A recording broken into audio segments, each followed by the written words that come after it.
अच्छा, अब ये तो रिलेटेड था जो मैंने लास्ट क्लास से पढ़ाया था।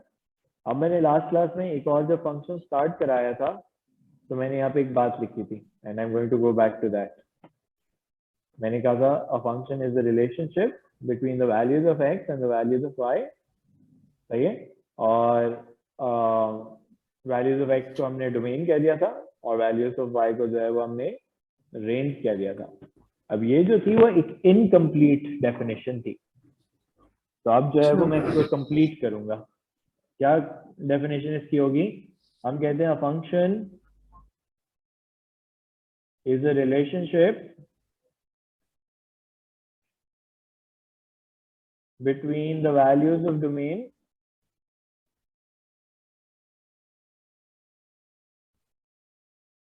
and the values of range such that for each value of x there is exactly one value of y, कि यानी एक x जब इंसर्ट करें तो एक ही y आना चाहिए, दो y जो है वो नहीं आ सकते। सही है कि अभी तक जितने भी हमने सवाल भी किए थे लास्ट क्लास में, तो हमने यही देखा था कि भाई हम एक x इंसर्ट कर रहे हैं, x की वैल्यू 1 रखी तो y की वैल्यू 7 आ गई, x की वैल्यू -2 रखी, y की वैल्यू -26 आ गई, x की वैल्यू -10 रखी तो y की वैल्यू -2050 आ गई। इसी तरह यहाँ पे भी यही हुआ था, सही है।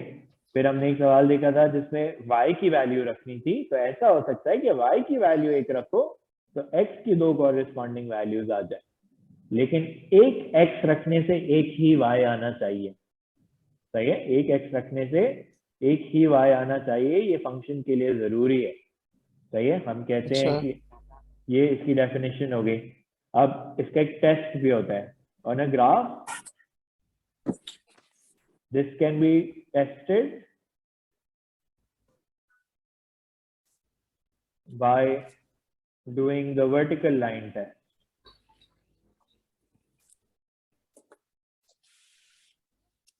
सही है, वर्टिकल लाइन टेस्ट क्या होता है? वर्टिकल लाइन टेस्ट आपसे ये कहता है कि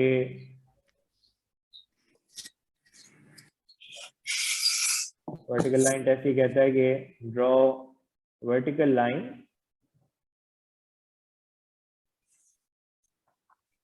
and if it is a function, the vertical line will intersect the curve, will intersect the graph, लिख देते हैं intersect the graph only once। सही है, अगर फंक्शन होगा तो सिर्फ एक दफा इंटरसेक्ट करेंगे। सही है, अब ये नजर आ रहा है कि एक फंक्शन ड्रॉ हुआ है। अगर इस पे मैं देखो वर्टिकल लाइंस बनाता हूँ, सब एक ही दफा इंटरसेक्ट कर रही हैं, दो दफा तो नहीं कर रही। नहीं। सही है, तो ये फंक्शन है, इसको हम क्या कहते हैं? This is called a linear function. तो मतलब किसी भी ग्राफ के अंदर अगर कोई लाइन एक दफा चेक इंटरसेक्ट करना करे है तुमने, अगर किसी भी ग्राफ को चेक करना है। अब तुम्हें याद है तुमने सर्कल्स की इक्वेशंस भी की थी। हाँ तुम सोचोगे अगर यहाँ पे सर्कल बना हुआ हो और मैं तुमसे कहूँ तुम वर्टिकल लाइन टेस्ट करो, तो ये एक से ज्यादा दफा इंटरसेक्ट कर जाएगी, हाँ। तो ये फंक्शन जो है वो नहीं होता, it can not be a और जो हम फंक्शन। साइमल्टेनियस में जो हम कोऑर्डिनेट ज्योमेट्री में यूजुअली सॉल्व करते हैं वो तो वो देखो, फंक्शन निकलाएगा। इंडिपेंडेंट इक्वेशंस होती है ना, वो तो दो स्ट्रेट लाइंस होती है ना, तो दोनों हाँ तो वो इंडिपेंडेंटली फंक्शंस हैं। हाँ अच्छा फंक्शन है। सही है, ऑन इट्स ओन तो फंक्शंस है। क्वाड्रेटिक भी ऑन इट्स ओन तो फंक्शन है, ये देखो। ये क्वाड्रेटिक में मैंने तो हमारे पास इंटरसेक्शन ज्यादा हो सकती है। वर्टिकल लाइन बनाऊंगा तो एक ही दफा इंटरसेक्ट करेगा ना, अच्छा। हर लाइन एक ही दफा इंटरसेक्ट कर रही है ना, तो this is called a quadratic function. अच्छा ये सही जो है, दो हम बनाते हैं डोमेन रेंज होता है क्या? आज तक समझ ही नहीं है शुरू से मुझे। डोमेन अभी रेंज समझ डोमेन नहीं रेंज है। कराऊंगा मैं, अभी मैंने कराया नहीं, अच्छा कराऊंगा। ये नहीं करा। सही है, अच्छा। अब ये देखो, this is the graph of something that is not a function. ऐसे ग्राफ्स जो है वो फंक्शन नहीं होते। ठीक है। क्यों?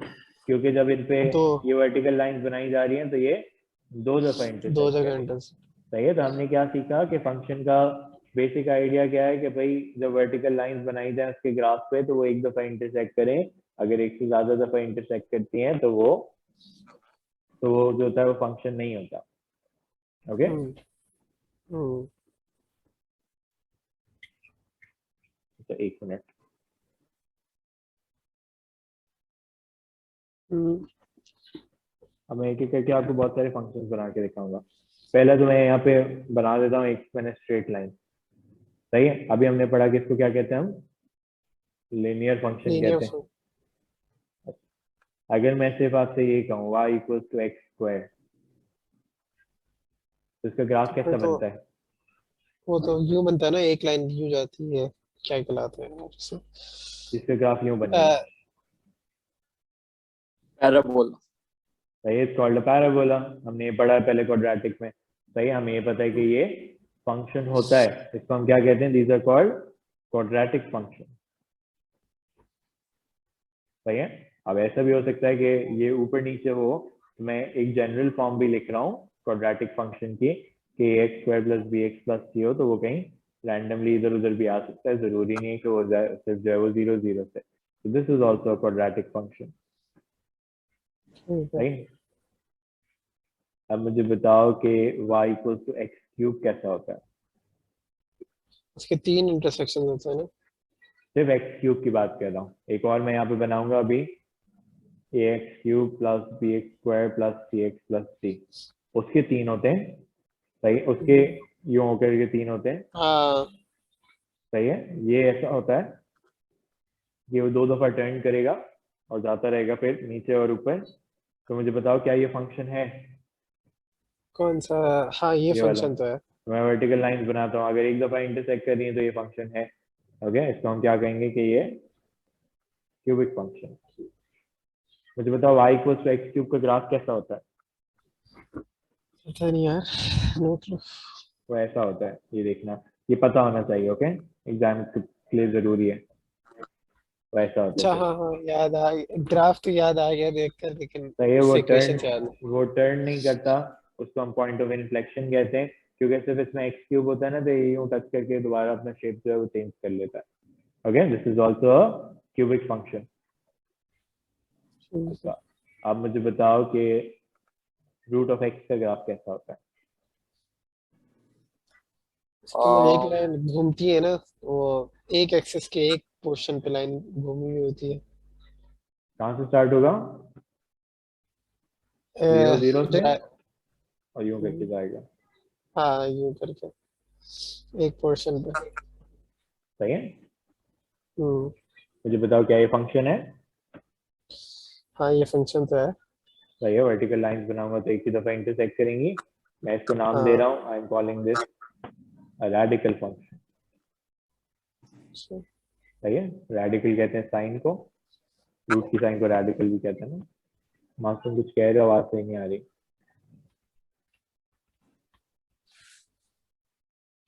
जी सर। तुम कुछ कह तो नहीं रहे, आवाज। नहीं नहीं, मैं कुछ नहीं कह रहा हूँ। अच्छा, तुमने जो है वो लास्ट जो सबमिट किया था ना उसमें कॉम्पोजिट तुमने गलत बनाया। अभी क्लास के एंड से पहले जो है वो मैं तुम्हें बताऊंगा। ओके। अच्छा ओके। फिर मुझे बताओ कि 1/x का ग्राफ कैसा होता है? सर, वो मुझे पता है कैसा होता है, लेकिन यहाँ पे कैसे बताऊं, मतलब मुश्किल है स्क्रीन बताना। तुम स्क्रीन पे ड्रॉ कर सकते हो। You are allowed to annotate.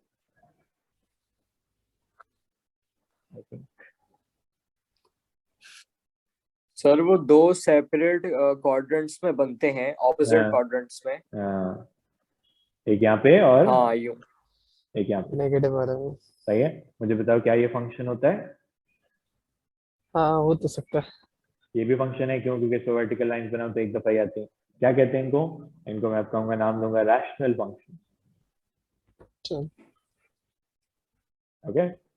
हमने पहले भी हम्म। लास्ट क्लास में भी देखा था। मुझे बताओ 1/x स्क्वायर कैसा होता है? इसके क्वाड्रेंट स्विच हो जाता है। कोऑर्डिनेट्स चेंज हो जाते हैं, बिल्कुल। ये फर्स्ट और सेकंड में आ जाएगा फिर। ओके, ये भी रैशनल फंक्शन है। अच्छा, अब ये क्यों जरूरी होते हैं ग्राफ? क्योंकि आगे जाके एक तो ट्रांसफॉर्मेशन ऑफ फंक्शंस भी आएगा, दूसरा ये कि जब डोमेन और रेंज की बात आती है ना, जो अक्सर लोगों को कंफ्यूज करती है पेपर के अंदर, तो डोमेन और रेंज को हैंडल करने का बेस्ट तरीका ये होता है कि आप जो है उस पर ग्राफ ड्रॉ कर लें। ओके, ग्राफ स्केच कर लें, ड्रॉ नहीं करना, स्केच करना है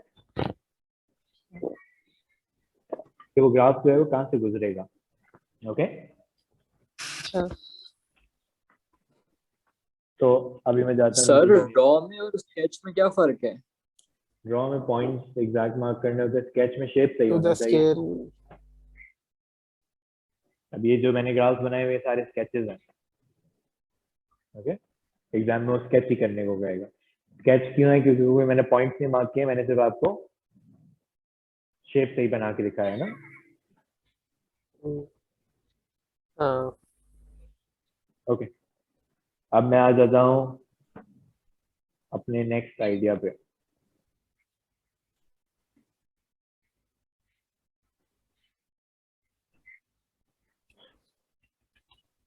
okay, this is called range and domain of functions. सही है। अब range and domain of functions का मतलब क्या है? ओके, अब यहाँ पे मैं थोड़ी सी डेफिनेशन फिर से लिखता हूँ। एक तो पहली बात तो सबको पता है कि domain is the set of values of what?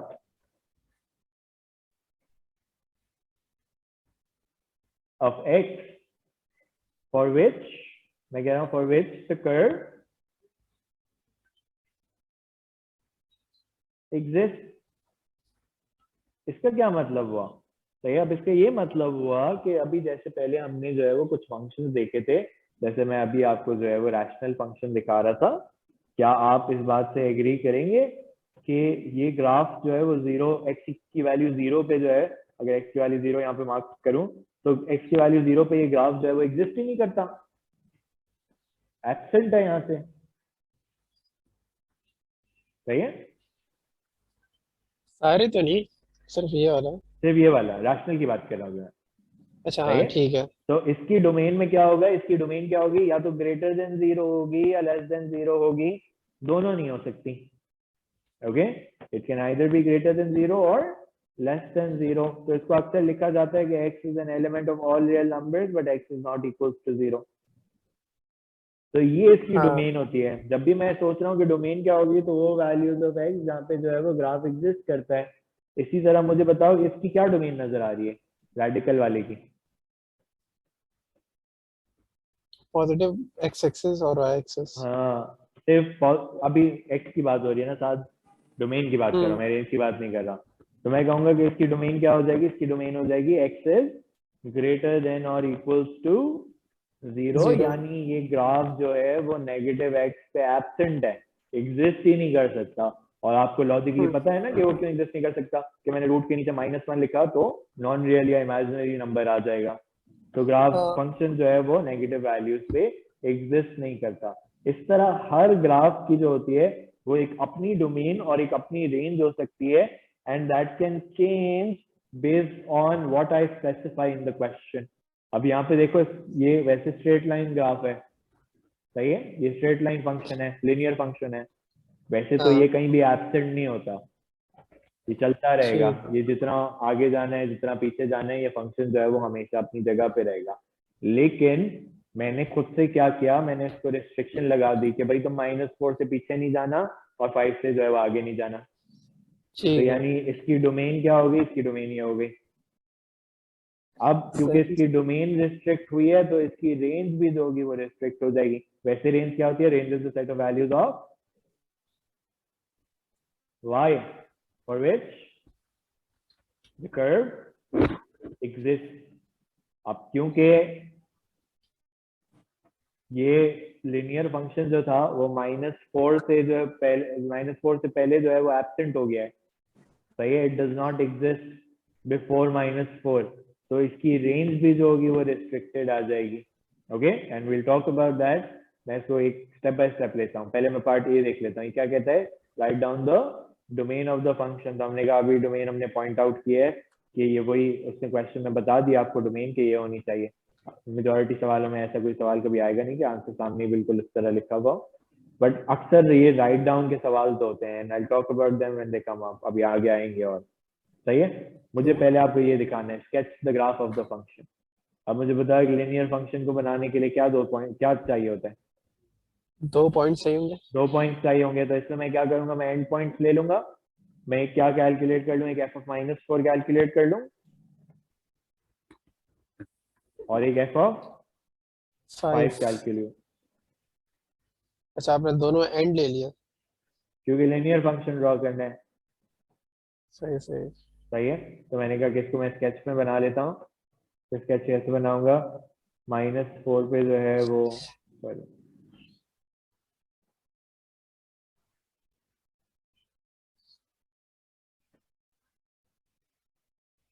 मैंने रफ का बनाया कि 1 2 3 4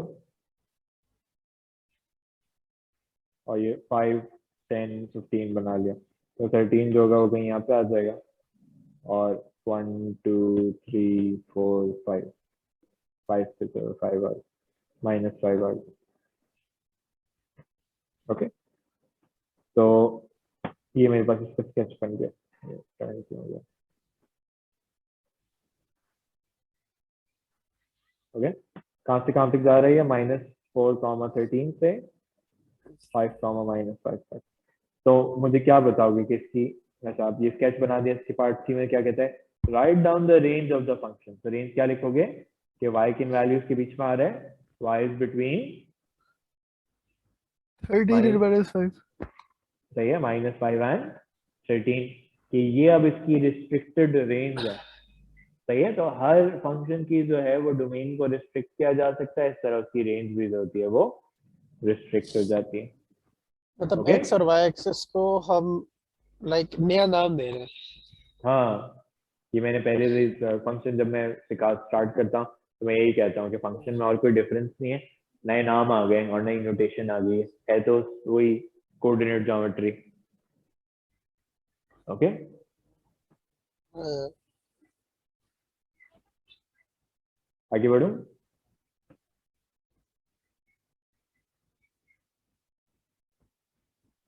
अच्छा, एक मिनट, पहले ये देख लो।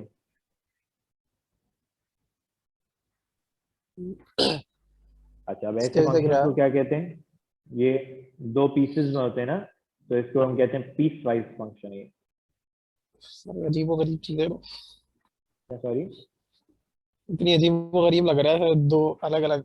हाँ, तो ये दो अलग अलग पीसेस में होते हैं फंक्शन, और ऐसे तुम्हें जो है वो तुम्हारे पास पेपर में भी मिलेंगे, मैं तुम्हें दिखाता हूँ। तुम अपनी बुक में देखोगे तो मिलेंगे, एक मिनट, हाँ, मैं देख लूंगा, उसके बाद। शो दें टू यू, देखो, जरूर। अब ये जो दो लिनियर है यहाँ पे नजर आ रहे हैं कि एक क्वाड्रेटिक आ रहा है, उसके बाद जो है वो एक लिनियर आ गया। ओके, हाँ। So you can have different pieces of function. Okay, so this is called a piecewise function, एक खत्म होगा तो दूसरा शुरू होगा। जरूरी नहीं होता कि सेम पॉइंट पे खत्म हो सेम पॉइंट से शुरू हो, कभी कभार अलग अलग भी हो सकते हैं, it depends on the question strictly. Okay, अच्छा, मैंने आपसे कहा कि स्केच बनाना है, तो आपने कहा कि ये दोनों पीसेस जो हैं वो बेसिकली स्ट्रेट लाइंस नजर आ रही है ना।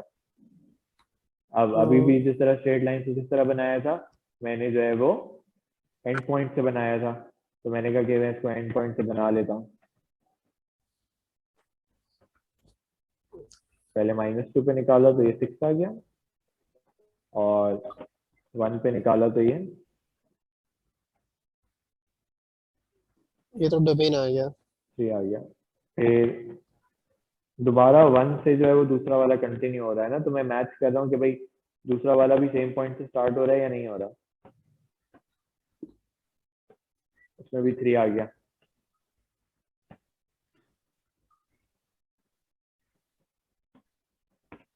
सही, हम्म।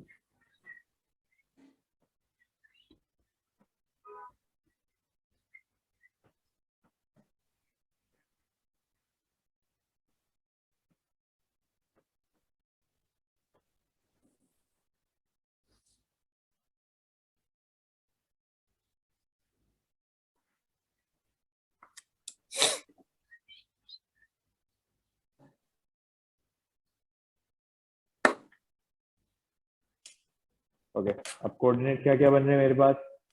पहले अच्छा मैं इस पे काम करता हूँ।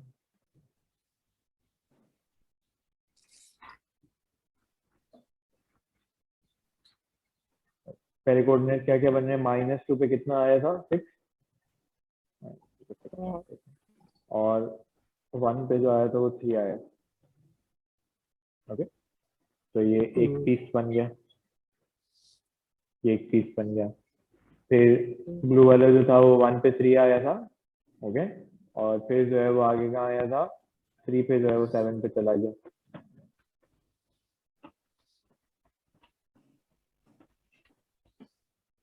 ओके, तो ये एक बन गया पीस वाइज फंक्शन। इसके कोऑर्डिनेट क्या नजर आ रहे हैं? ये नजर आ रहे हैं -2, 6, 1, 3 और 3, 7।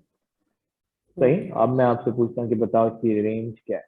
What are the possible values of y on this graph? On this graph y की वैल्यू 6 से लेकर 7। 6 से लेके ये लिखूं, ये लिखूं? नहीं नहीं नहीं नहीं नहीं नहीं, सॉरी। मिनिमम क्या है? मिनिमम जा रही है, दैट इज 3। 3 आ जाए। 3 से लेकर 7 तक। सही है। व्हाट आर द हाँ, रेंज की डेफिनेशन याद है मैंने क्या लिखवाई? मैंने क्या कहा कि these are the values of y for which the curve exist. हाँ, कि किन पे एग्जिस्ट कर रहा है?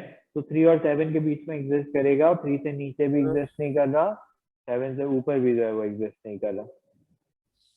ओके, ठीक इट्स है नॉट ठीक है। Existing for any of those other places. एक मिनट यार, एक मिनट होल्ड करना।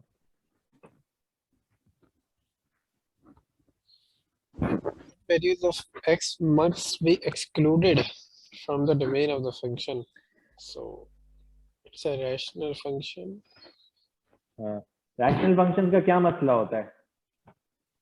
जीरो से नहीं गुजरता। क्या जीरो पे नहीं गुजरता? और लेकिन और किसी भी और वैल्यू पे नहीं गुजर सकता? रैशनल फंक्शन का मसला क्या होता है?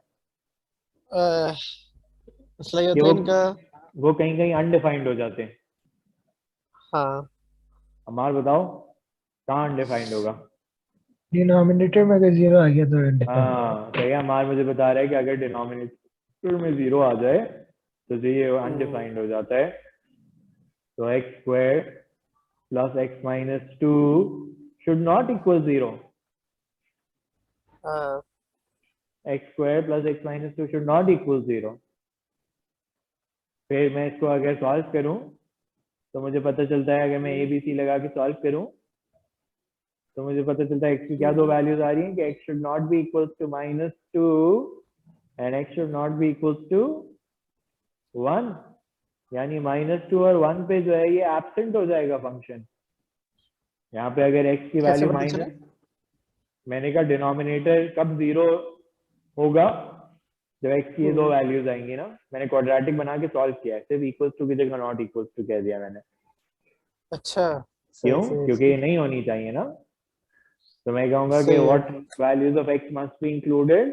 -2 and 1 must be excluded. Excluded. सही है। हम्म, अच्छा, one last thing for today. Sir मेरा एक